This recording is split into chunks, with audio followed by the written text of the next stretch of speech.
In una Roma avvolta dalla tensione e dalle ombre dei giochi di potere, il 10 agosto 654 un uomo di fede si trovò al centro di una tempesta che avrebbe potuto scuotere le fondamenta stesse della Chiesa. Quest'uomo era Eugenio, un prete romano noto per la sua mitezza e santità, scelto in un momento di grande incertezza per guidare i fedeli come successore di Martino I. La storia di Eugenio iniziò in un periodo buio, quando la fede era mescolata alla politica, e l'imperatore d'Oriente, Costante II, cercava di imporre la propria volontà sulla Chiesa di Roma.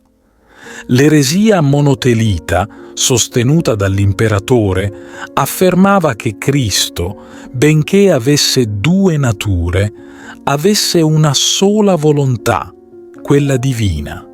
Costante, desideroso di avere un papa che piegasse la testa ai suoi desideri, si scontrò con la fermezza di Martino I, il quale fu deposto e mandato in esilio.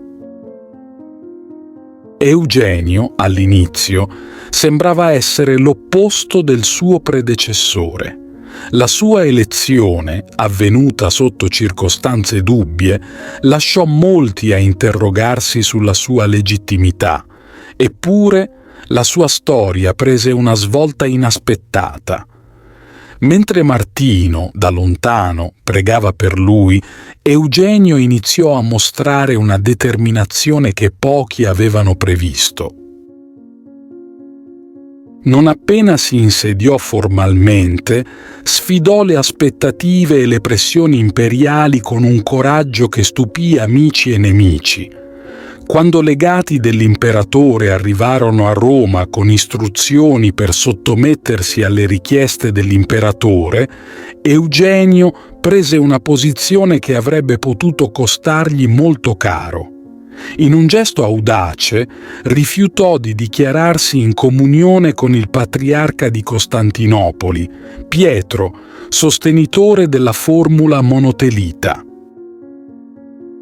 La tensione raggiunse il culmine quando una lettera del patriarca fu discussa pubblicamente nella chiesa di Santa Maria Maggiore.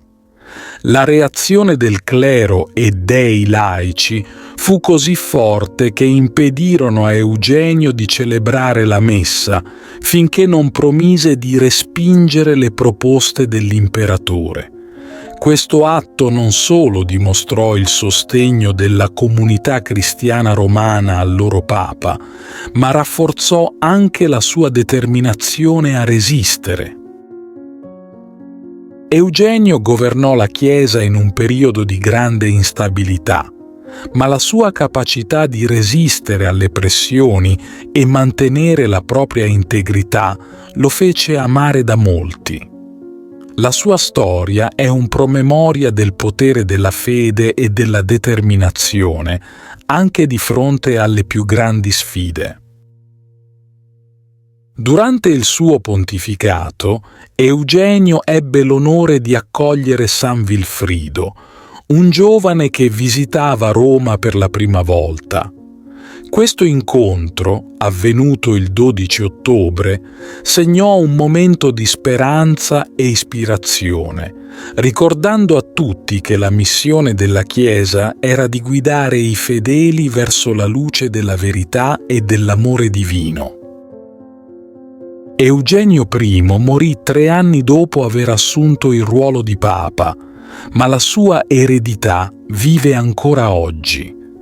La sua storia è una testimonianza del coraggio e della fedeltà che illuminano i momenti di buio, guidando la Chiesa attraverso tempeste verso l'aurora di un nuovo giorno. Ti invito calorosamente a iscriverti al nostro canale per darci supporto e permetterci di continuare a creare nuovi video che condividono storie ed esperienze ispiratrici. La tua iscrizione è un prezioso sostegno che ci motiva a condividere più contenuti di valore e a diffondere messaggi di speranza, fede e crescita personale. Grazie di cuore.